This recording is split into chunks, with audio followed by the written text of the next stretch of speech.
avant d'attendre ceux qui viennent dehors, nous qui sommes de dedans, nous devrions d'abord nous examiner nous-mêmes. Après tout ce que nous avons entendu, est-ce que l'Église peut être encore dans cet état? Ces choses sont laissées à qui? Aux mouches, aux chèvres, aux vaches? Où vont les peuples de Dieu? Où est-ce qu'ils vont? Après toutes les interpellations, tout ce que nous avons entendu. Qu'attendons-nous pour aller témoigner Jésus-Christ? Nous attendons un mouvement de masse, un mouvement de groupe, qu'on nous chicote, qu'on nous enchaîne pour y aller. Qu'est-ce qu'il nous faut? J'ai beaucoup prié le Seigneur. Je sentais beaucoup de questions monter en moi. J'ai demandé au Seigneur qu'il me donne une réponse, que je comprenne qu'est-ce que nous devons faire, qu'est-ce que nous devons dire qui n'a pas été dit.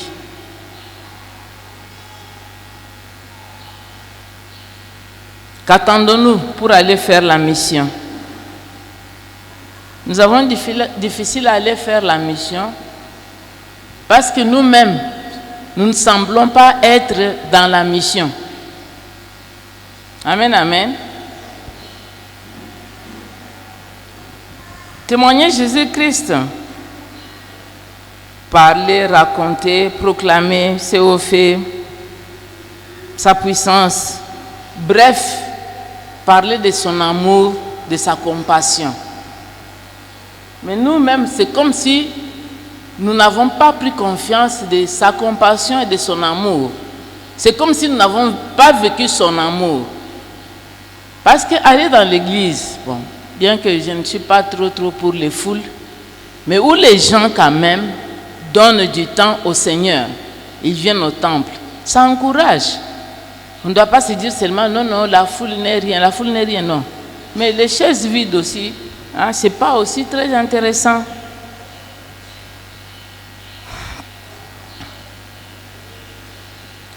Christ, c'est pour nous un modèle. Il a transcendé les coutumes, les habitudes, tout, pour gagner l'humanité.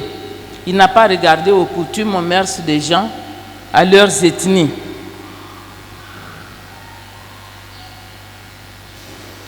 Il a cassé beaucoup de barrières.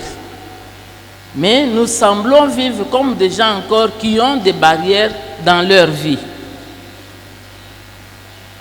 Pourquoi les choses ne bougent pas ou ne semblent pas bouger? Mulimu santo apemelinga ka makambu mibale pamba.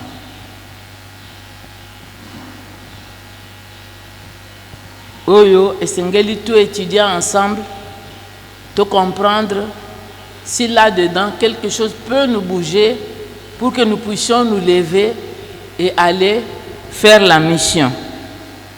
Donc j'ai deux propositions ce soir. La première proposition, j'aimerais nous dire que nous devons sortir de notre zone de confort. Alléluia. Vous connaissez notre zone de confort? Notre zone de confort, c'est dans l'église qui tombe tout autour de nous. Essayons un peu de sortir de notre zone de confort pour aller faire la mission. Parce que nous sommes tellement habitués dans notre zone que nous n'avons plus rien à dire à ceux qui nous voient tous les jours. Peut-être nous n'avons pas un témoignage qu'il faut pour attirer ces gens-là à venir vers nous. Nous devons sortir pour aller vers les lieux lointains, inhabituels, là où nous n'avons pas l'habitude d'aller. Les lieux non fréquentés. Aller au-delà de nos barrières que nous nous sommes érigées nous-mêmes. Aller chercher les pécheurs connus ou inconnus. Parce qu'il y a des pécheurs connus, n'est-ce pas? Vous êtes d'accord avec moi? Il y a des pécheurs connus. Ils sont connus de tous que Wanaza pécheur. Nous sommes quartier Nabino Yebarayete. Ataza quartier Nabinote. Na Kinshasa. Ils ont pas tout ça. Yebani que moi je suis Wanaza Kandumba. Mobali Wanaza Kamoyibi. Mais souvent, nous n'avons pas le courage d'aborder de telles personnes. Nous devons tout faire pour aller vers eux, vers les pécheurs répétés et ceux qui se manifestent. Aller vers les gens de mauvaise vie. Parce que si quelqu'un connu de mauvaise vie se convertit, il va impacter plusieurs. Amen, amen. Je sais ce que j'ai dit et je ne parlerai pas en vain, je vais vous donner un exemple biblique. Nous devons aller vers ces gens-là, cibler les gens qui peuvent impacter les autres. Que plusieurs, après la conversion d'une seule personne, plusieurs se convertissent derrière lui. J'ai parlé des lieux inhabituels, des lieux que nous ne fréquentons pas, comme par exemple, qui a déjà été à Pakadjouma. Ezana muto akende kotambola na Pakadjouma. Azali, manifeste-toi soki okendeke Pakadjouma. Bokendeke te. Mais je suis au micro, c'est pas ma faute. Technique, on dit qu'on ne m'entend pas. Maintenant, vous m'entendez? Vous m'entendez? Ou bien je viens là-bas. Hein? Bon, je disais qui a déjà été à Pakadjouma ou qui a l'habitude d'aller à Pakadjouma. Ce n'est qu'un exemple d'un lieu que nous n'avons pas l'habitude de fréquenter. J'ai parlé de changer, de sortir de notre zone de confort, aller dans des lieux inhabituels, les lieux que nous n'avons pas l'habitude de fréquenter. Pourquoi je parle de Pakadjouma? Même si vous n'avez jamais été à Pakadjouma, parce que moi-même, j'ai vu Pakadjouma de loin, mais je sais comment se passe la vie à Pakadjouma. C'est là qu'il y a les gens de mauvaise vie.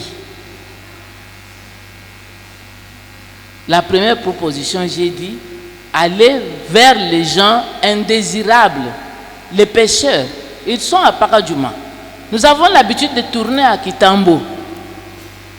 Aller faire de maison à maison. Nous sommes dans les mêmes rues. On nous connaît déjà.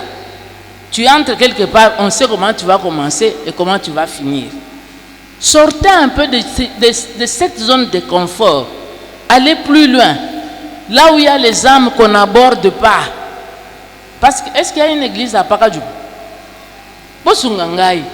Il y a une église à Pakadjouma. On peut commencer une cellule à Pakadjouma. Avec les courageux, bien sûr. Les gens remplis du Saint-Esprit. Hein? Aller à Pakadjouma, par exemple, aller à Victoire le soir. Nous sommes à Kinshasa, nous connaissons tous Victoire, non? Quand je dis aller à Victoire, ce n'est pas pour aller seulement à l'arrêt de Victoire, prendre les transports et partir. Non.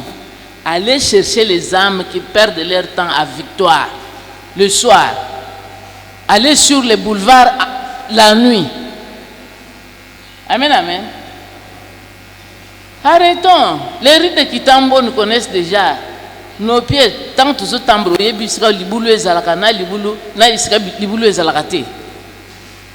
allons chercher ceux-là. Oui, batu babanga kawana bakendegete. Mais torine ngulungulute. Hein, toujours qui n'est malembe. Allez aussi vers les gens des autres religions. Alléluia. Vers les gens des autres religions. Parce qu'il y a des religions où il y a des gens qui, apparemment, ils prient, mais ils ne connaissent pas Dieu. Ils l'adorent, mais ils ne l'adorent pas en vérité. Alléluia. Changeons un peu. Allons vers ces gens-là. Hein? Ce n'est qu'une proposition. Je n'ai pas dit à tout le monde d'aller. J'évolue, hein, tout doucement, on va tout décortiquer. Amen, amen. Eh, besoin de m'amène. Bon, c'est qui, hein? Eh, allons chez des gens de mauvaise vie. Les connus là. Hein? Sûrement après une bonne et sérieuse préparation. Mais comme de bons soldats du Christ, nous pouvons ici apprendre que toute personne devant nous est une opportunité pour parler de Christ, pour annoncer l'évangile.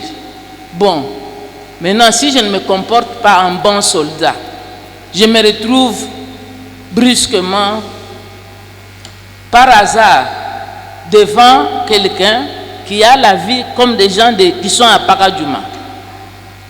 Est-ce que je ne vais pas annoncer Jésus-Christ? Donc nous devons être prêts, toujours prêts à annoncer, quelle que soit la force, hein, que Dieu me donne. Il faut savoir affronter ces gens-là, savoir parler de Jésus-Christ. Parce que s'ils sont dans une mauvaise vie, c'est parce qu'ils l'ont voulu, mais c'est parce qu'ils n'ont pas connu Christ. On nous a dit ici, si vous voyez une chambre remplie de ténèbres, la solution c'est quoi?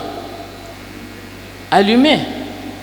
C'est la lumière qui va chasser les ténèbres. La mauvaise vie va être chassée par la présence de Jésus-Christ, qui est la véritable lumière.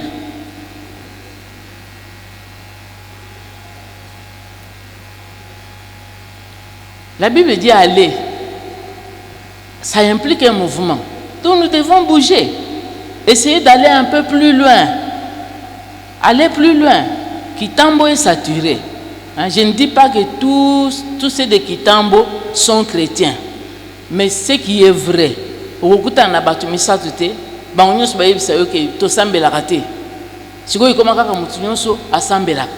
maintenant ça dépend de comment tu vas aborder la personne et comment tu vas évoluer avec lui.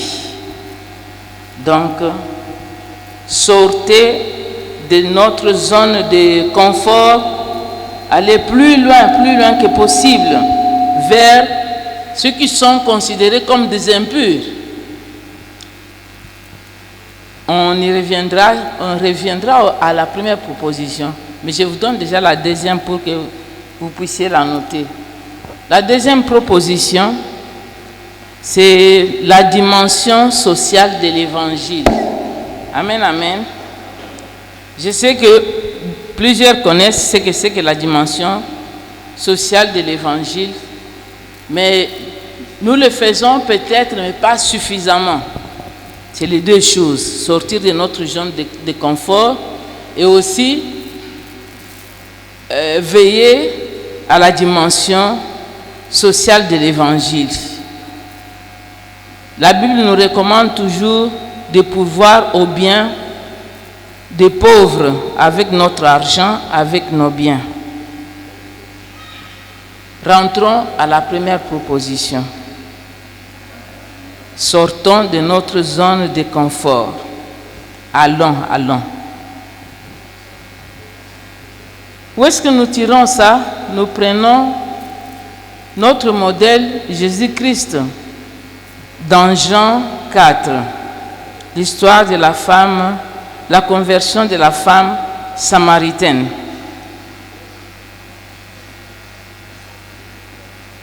J'ai fait une lecture rapide.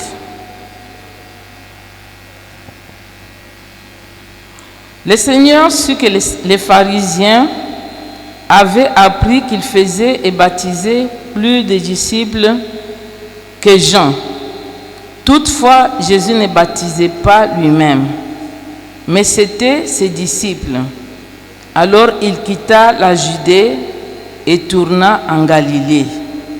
Comme il fallait qu'il passât par la Samarie, il arriva dans une ville de Samarie nommée Sichar, près du champ de Jacob, que Jacob avait donné à Joseph son fils. Là se trouvait le puits de Jacob. Vous connaissez l'histoire? J'ai lu cette partie pour confirmer ce que je venais de dire. Sortez de la zone de confort, allez plus loin. J'ai dit, nous prenons comme modèle Jésus-Christ. Nous avons appris ici que toute situation devant nous est une opportunité pour annoncer Christ.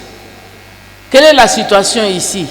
Les pharisiens murmurent contre Jésus-Christ. Ils murmurent et Jésus en était informé. Ces murmures allaient susciter la division, la séparation entre, la jalousie entre les serviteurs, les disciples de Jésus-Christ et les disciples de Jean. Alors, pour mettre fin à ça, Jésus décide de quitter la Judée pour la Galilée. Il a compris que les milieux n'étaient plus bons pour lui, les milieux n'étaient plus favorables. Avec ces murmures des pharisiens, il n'allait plus croire à ce qu'il faisait parce que c'était déjà une mauvaise semence.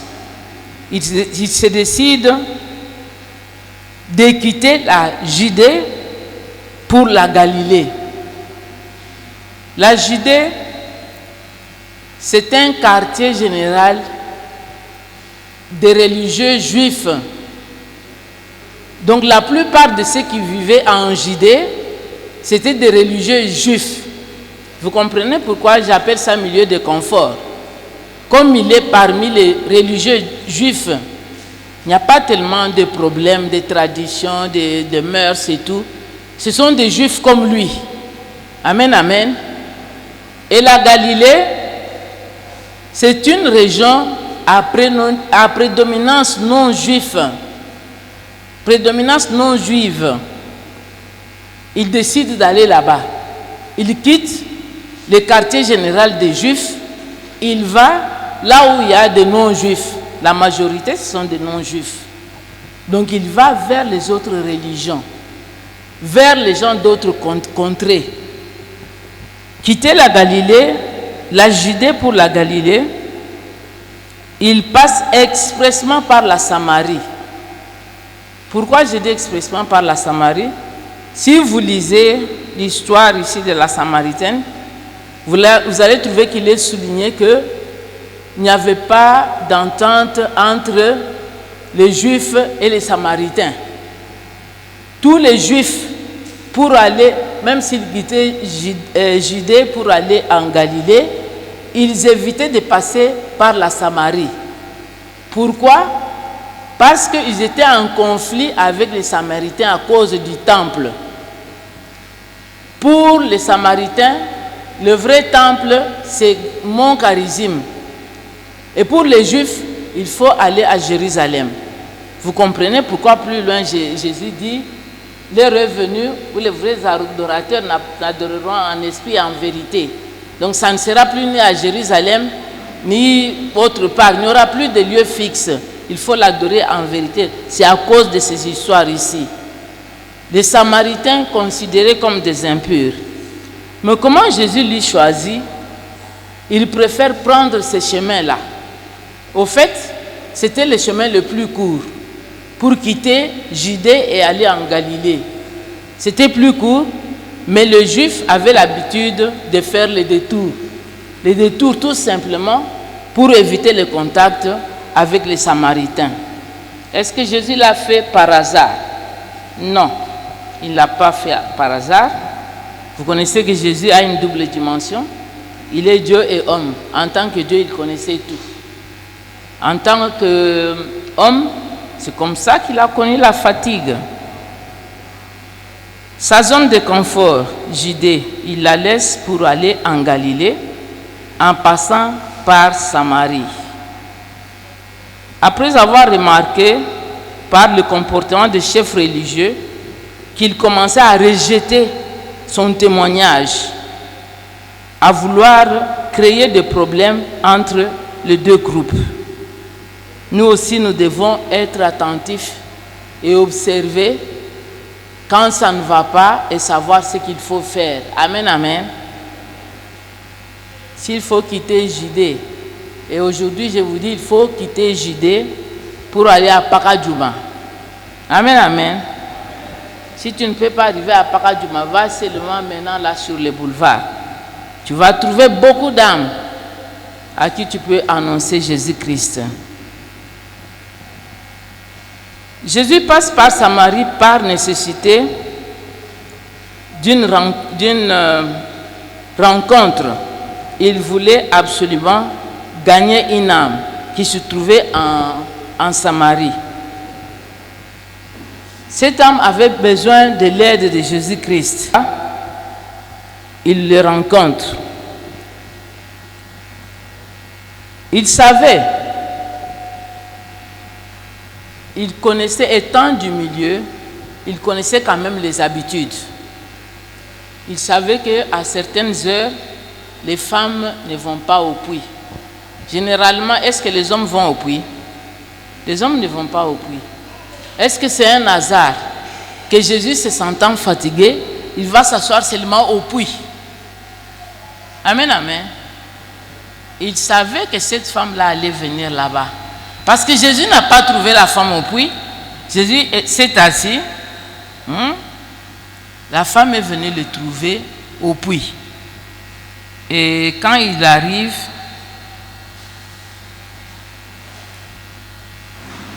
Jésus a compris pourquoi cette femme est venue à cette heure-là.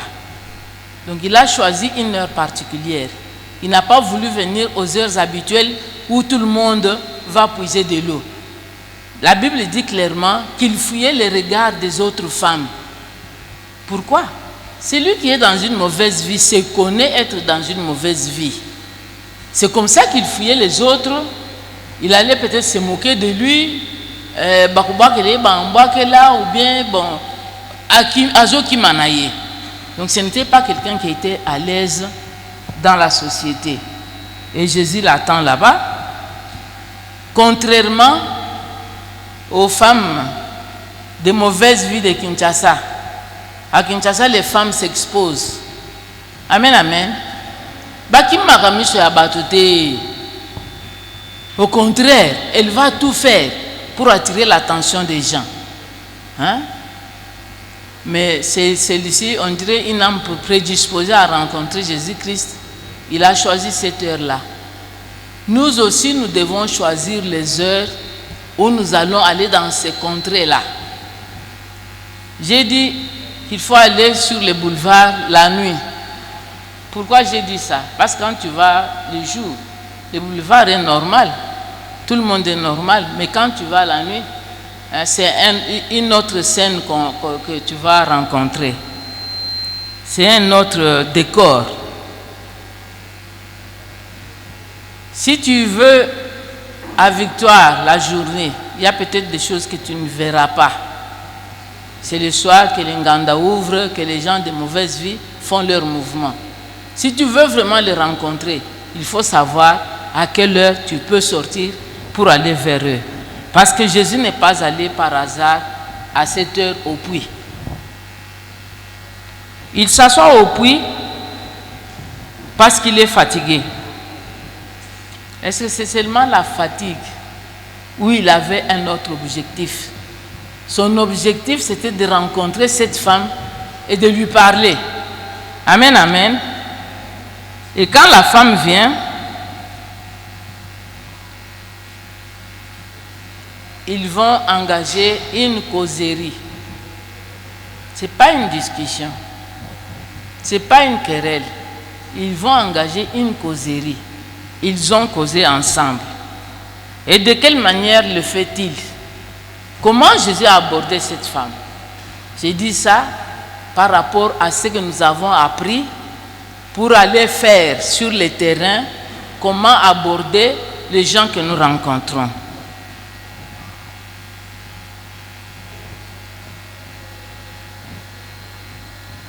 Il l'aborde.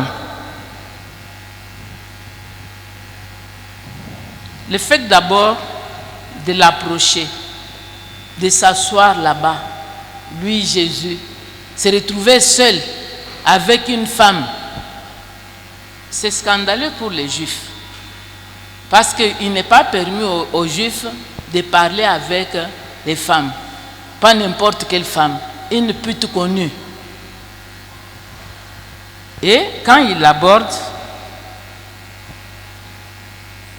il n'a pas tenu compte des coutumes des Juifs ni des Samaritains.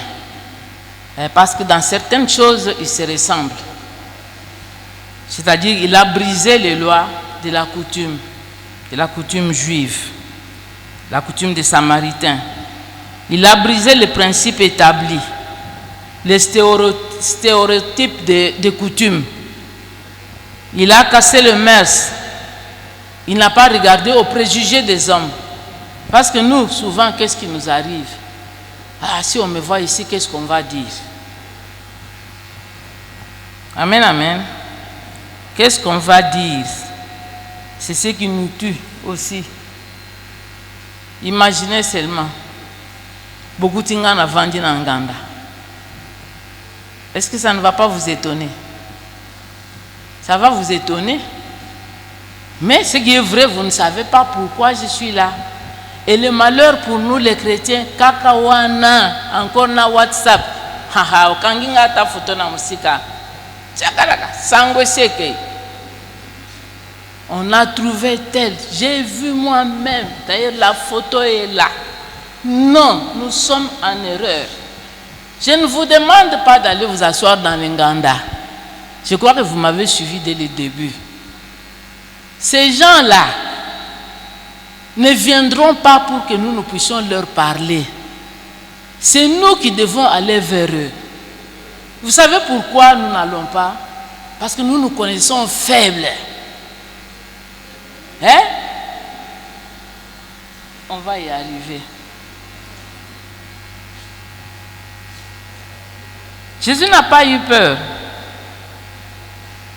Il pouvait s'attirer toute la foudre de ses disciples, même des autres juifs, en la voyant seulement en train de parler avec cette femme. Mais Jésus connaissait la mission. Il savait quel objectif il poursuivait. Il n'a pas abordé cette femme pour parler avec cette femme d'amour. Il n'a pas abordé des sujets d'amour. Non. Même quand il lui dit, tu as eu autant de maris, est-ce que tu as une histoire de Yéna Bamari Naye?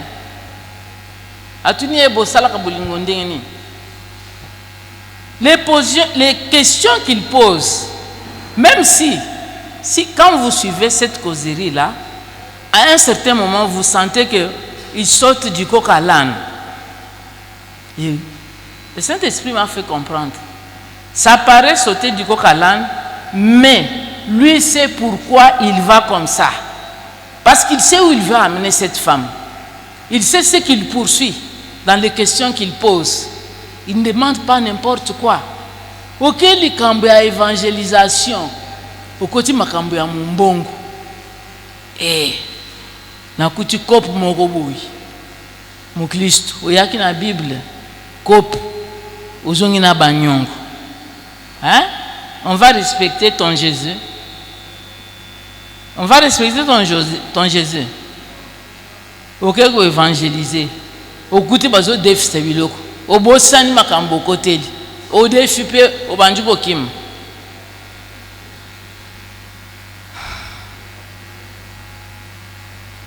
Jésus l'aborde en se présentant comme quelqu'un qui est dans le besoin, qui cherche les faveurs de cette femme.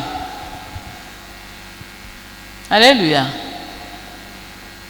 J'ai voulu dire que Jésus était poli en abordant la femme. J'ai retiré, j'ai dit non. Autorité on dirait Tungisaki. Il a demandé, pas s'il vous plaît, donne-moi de l'eau à boire. Un ordre, hein? Il a usé de son autorité. Mais de quelle manière? Vous savez, même l'autorité, on peut l'exercer sans frustrer la personne. Hein? Tu parles avec autorité, mais la personne se sent à l'aise. C'est ce qui se passe avec cette femme. Il l'aborde, donne-moi de l'eau à boire. Et les réponses de la femme dans ce récit, vous les connaissez. Il dit à Jésus, comment toi, juif, tu peux me demander de l'eau à moi, samaritaine? Parce qu'il n'y avait pas de rapport entre eux. La femme, ça l'étonnait qu'un juif vienne lui demander de l'eau. Mais le juif avait l'objectif qu'il poursuivait. Et la femme continue avec des questions, mais quand Jésus lui dit, si tu savais qui te demande de l'eau, toi, tu allais chercher et moi, je te donne quoi? Parce que le puits est profond et tu n'as rien pour puiser de l'eau. Jésus n'a pas relâché pour ça. Il a continué avec ses questions, mais il ne l'a pas brutalisé. Et quand il parle dans leurs échanges, ce qui m'a intéressé, c'est les révélations de Jésus, l'aspect prophétique qui a amené cette femme à aller parler à tout son village. Amen, amen. Vous savez que nous tous, en tant que chrétiens, par la présence de Jésus-Christ dans nos vies, avec le Saint-Esprit, nous avons une portion de prophétie en nous. Alléluia. Mais cela ne fait pas de nous des gens qui ont le ministère des prophètes. Là, j'insiste. Dieu peut nous utiliser pour le service. Mais nous, si nous étions Jésus, nous sommes allés évangéliser. Et Dieu nous révèle des choses sur les gens à qui nous parlons. Kobandawana, je suis prophète. Naibisaka kutumama wana makambo na ye avi na ye yemoko ndimaka lobi makambo lobi ezaya sol. Et désormais, je suis prophète. Je te dis que tu vas rater le but. Tu vas te détourner de la mission. Parce que tu n'es pas prophète, tu es parti seulement proclamer l'évangile de Jésus-Christ.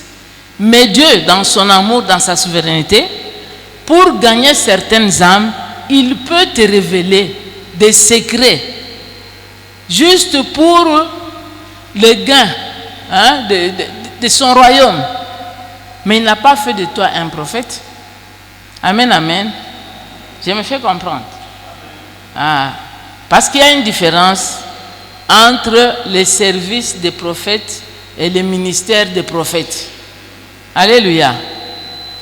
Les ministres prophètes, c'est son ministère. C'est permanent en lui. Le service est ponctuel. Selon le lieu, selon la situation qu'on rencontre. Dieu peut t'utiliser à cette dimension-là. Tu annonces des choses et la personne arrive à se convertir parce que tu lui as dit la vérité.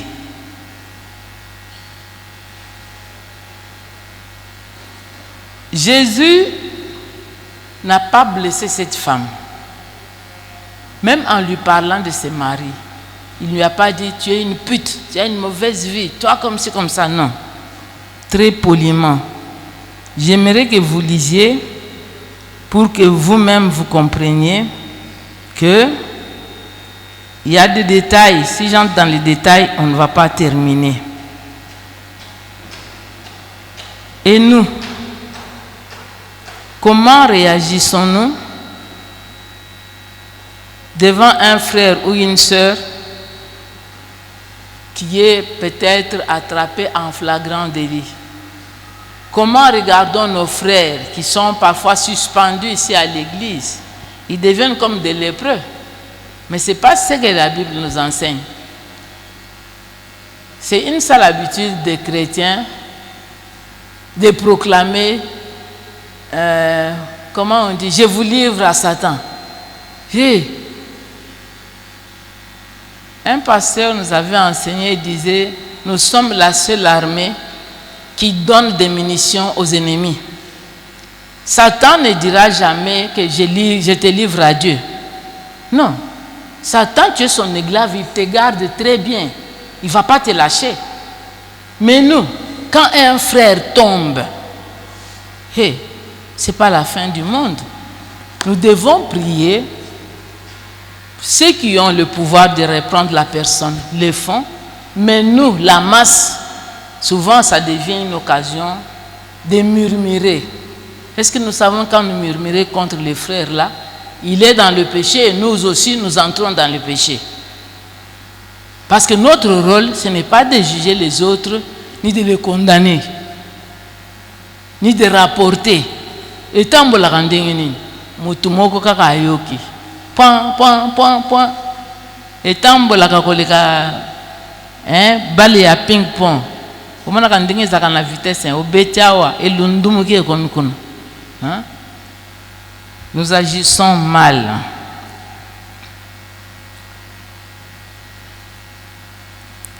Nous allons lire Galates 6, verset 1, pour comprendre ce que la Bible nous recommande pour aller dans ce genre de milieu. On n'y va pas miso paille. On y va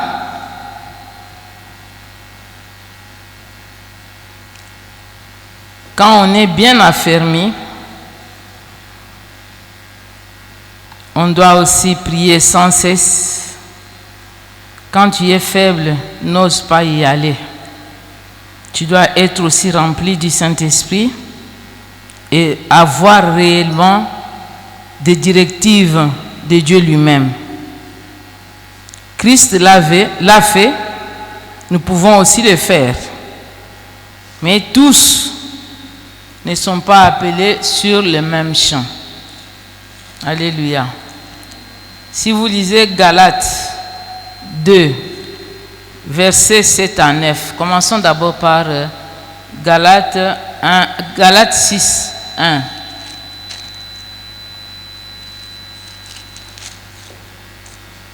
Galates 6, 1, frère, si un homme vient à être surpris en quelque faute, vous qui êtes spirituels, redressez-le avec un esprit de douceur. Prends garde à toi-même, de peur que tu ne sois aussi tenté. Alléluia. Prends garde à toi-même, de peur que tu ne sois aussi tenté. C'est valable même quand nous allons vers ces gens-là de mauvaise vie. Si nous ne sommes pas vertébrés, si nous ne sommes pas affermis, il faut éviter d'y aller. Parce que si tu y vas, tu risques d'être aspiré. Au lieu que toi tu les convertisses et te convertisses à leur vie. Amen, amen. Ils vont te convertir à leur vie. Donc il faut te préparer sérieusement avant d'y aller. Matthieu 9, versets 9 à 12.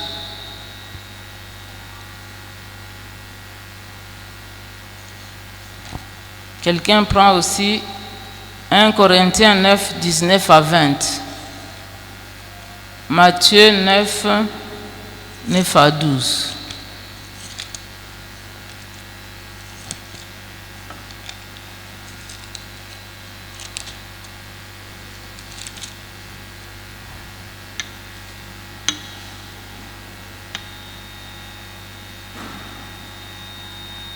De là, étant allé plus loin, Jésus vit un homme assis au lieu de péage et qui s'appelait Matthieu.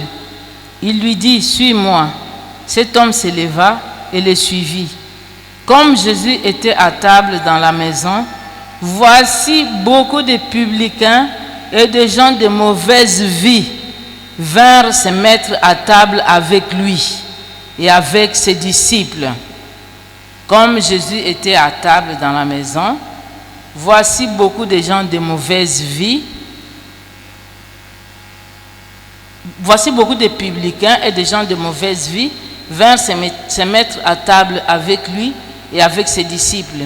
Les pharisiens virent cela et ils dirent à ses disciples, « Pourquoi votre maître mange-t-il avec les publicains et les gens de mauvaise vie ?» C'est que Jésus, ayant entendu, il dit, « Ce ne sont pas ceux qui se portent bien qui ont besoin de médecins, mais le malade. » À Paradjouma, les gens sont malades. Ils ont besoin de vos soins. Alléluia. Sortons de notre zone de confort. Allons plus loin. Faisons comme Paul. Qu'est-ce que Paul dit dans 1 Corinthiens 9, versets 19 à 20? Je dirais comme au Baker, je ne suis pas votre manœuvre. Vous ne pouvez pas lire vraiment. 1 Corinthiens 9, versets 19 à 20.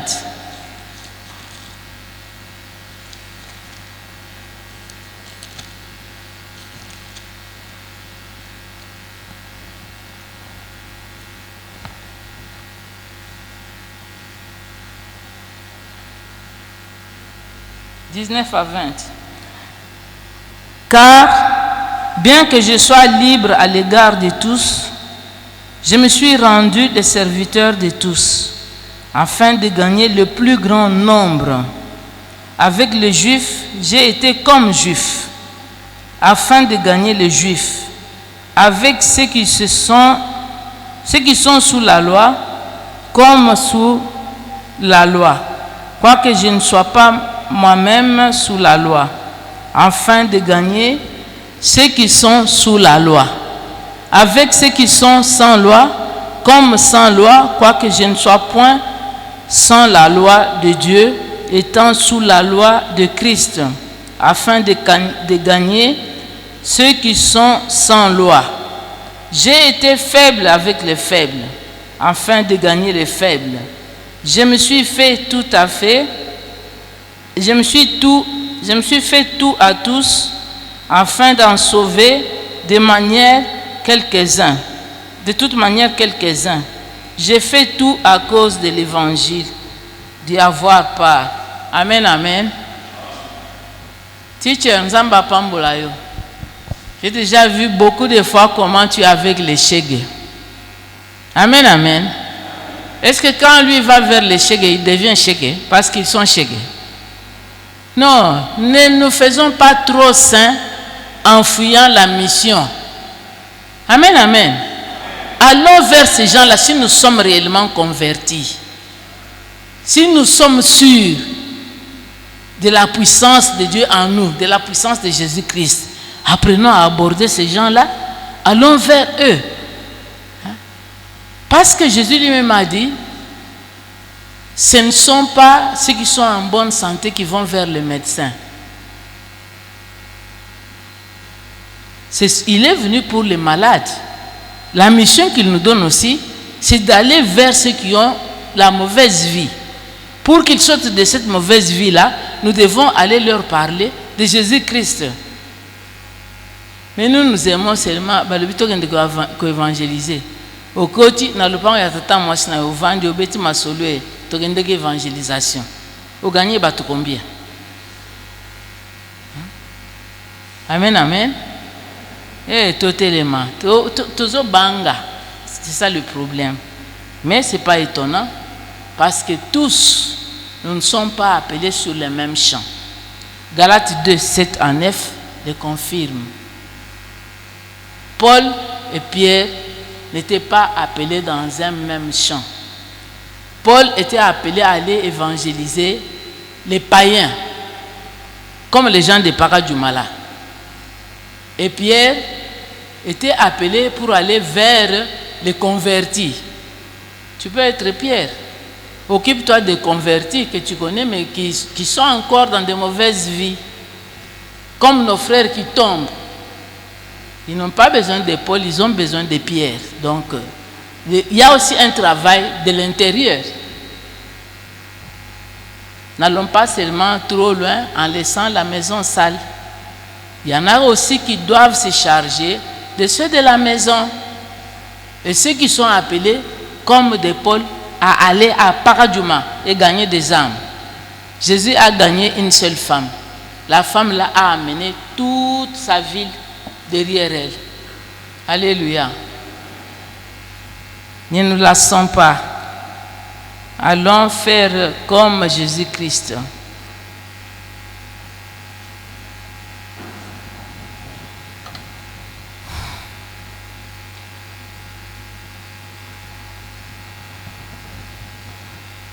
La deuxième proposition, ça veut dire la dimension sociale de l'évangélisation. Comme je viens de le dire, nous sommes tous appelés à évangéliser, mais pas tous dans un même champ, pas tous de la même manière. Le point commun, c'est que, quelle que soit la différence des champs, nous nous adressons aux pécheurs.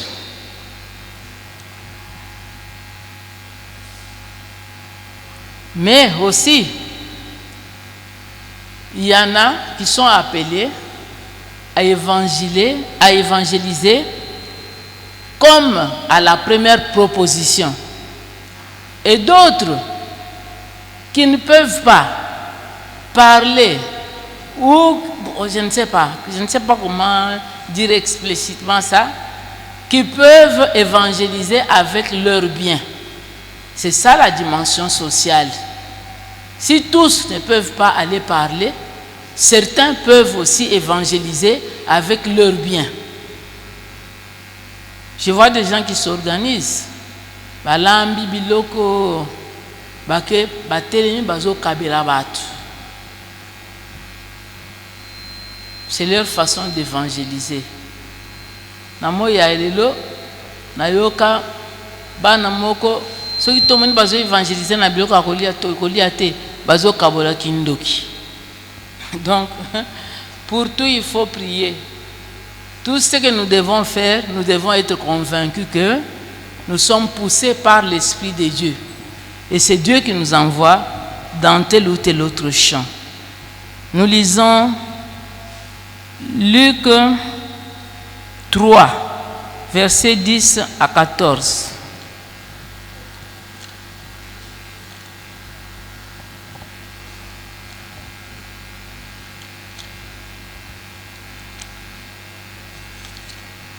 Luc 3,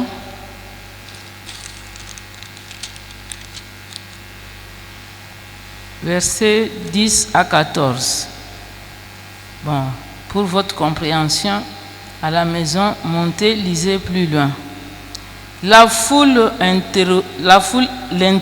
l'interrogeait. Ils interrogeaient Jésus-Christ, disant, que devons-nous donc faire?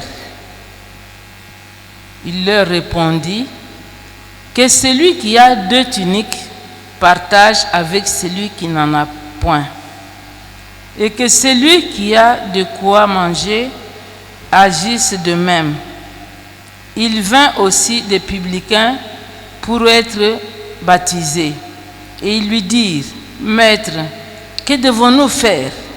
Il leur répondit, n'exigez rien au-delà de ce qui vous a été ordonné. Des soldats aussi lui demandèrent, et nous, que devons-nous faire? Il leur répondit, ne commettez ni extorsion, ni fraude envers personne, et contentez-vous de votre solde. Alléluia.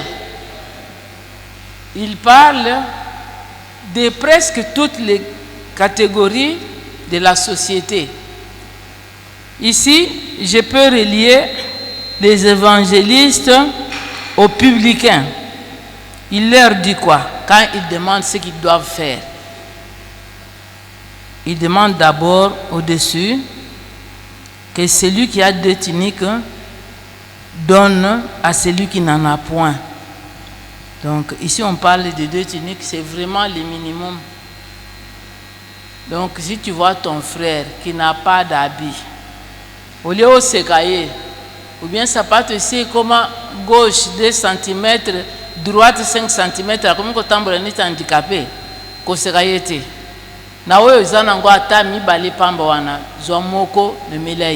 C'est aussi l'évangile.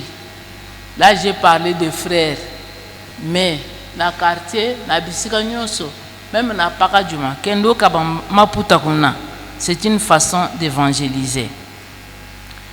Et maintenant, les publicains aussi posent la question. Ils lui dirent, Maître, que devons-nous faire? Il leur répondit, n'exigez rien au-delà de ce qui vous a été ordonné. Alléluia. Les bureaux de consultation.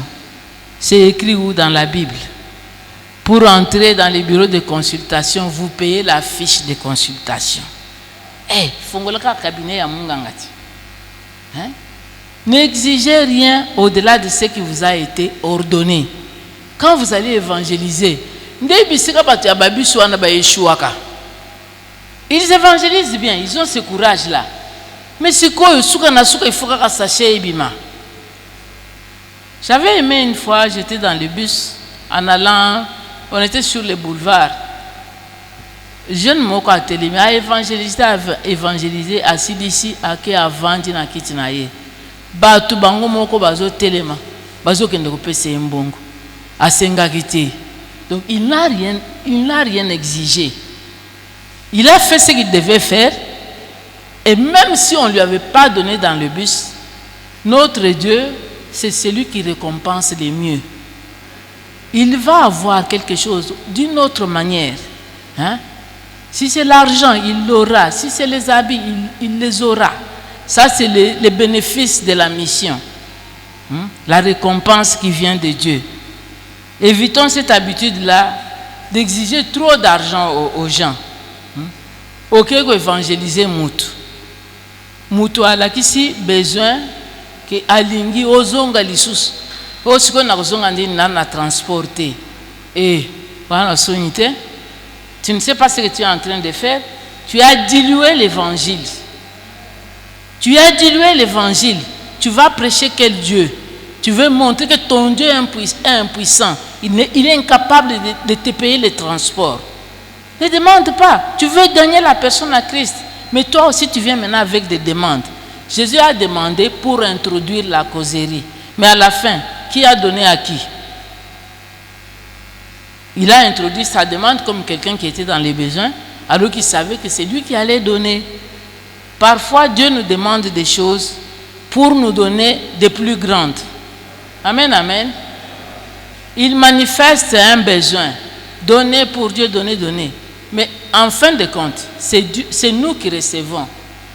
La Sunamite, quand il a donné seulement la chambre haute, comme il servait les serviteurs, Élie, en fin de compte, il a eu son enfant, qu'il ne pouvait pas avoir autrement, ni par les médicaments, ni par je ne sais quelle magie, mais il l'a eu par les services qu'il a rendus à Dieu.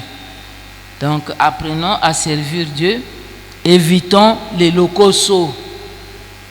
Produisez des fruits dignes de la repentance. Partageons avec ceux qui n'ont pas. Donnons à manger à ceux qui ont faim. Ésaïe 58, 7.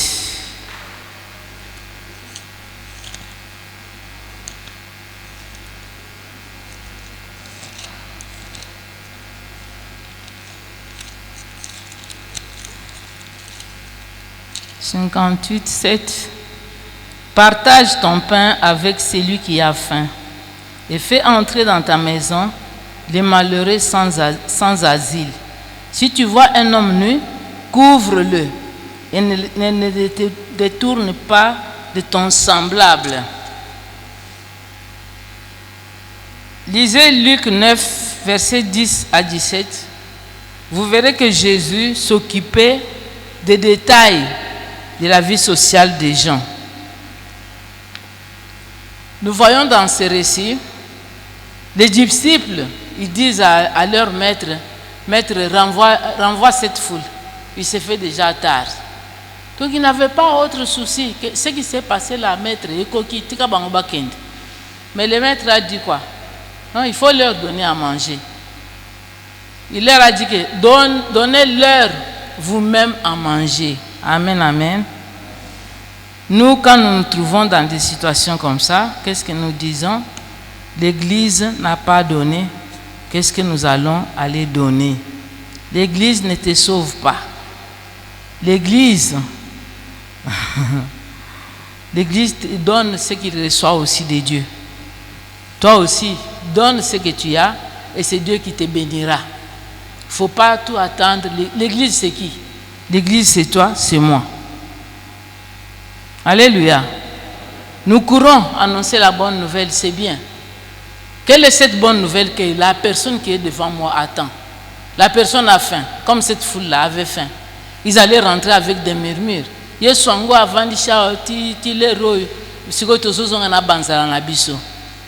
Mais à l'objet, donnez-leur vous-même à manger.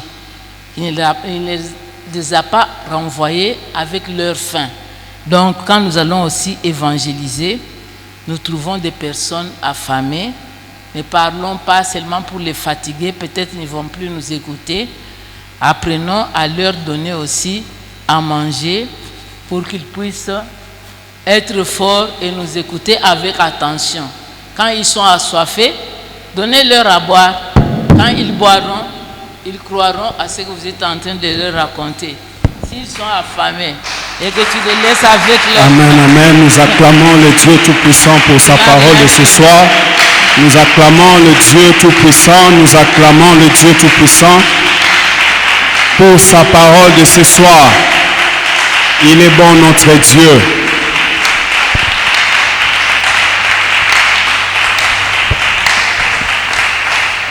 Nous sommes presque à la fin de ce culte. J'aimerais que nous puissions dire des mots à notre Dieu, qu'il puisse nous fortifier pendant que nous serons sur le terrain pour évangéliser. Là où nous sommes, nous inclinons nos têtes et nous prions dans le nom de Jésus. Prie là où tu es, demande que ce Dieu-là puisse te venir à l'aide. Quelque part, maman a dit, c'est parce que nous avons peur. L'apôtre Paul dit que l'esprit que nous avons, ce n'est pas un esprit de timidité. Mais cet esprit est là pour nous fortifier, nous donner la force pour aller.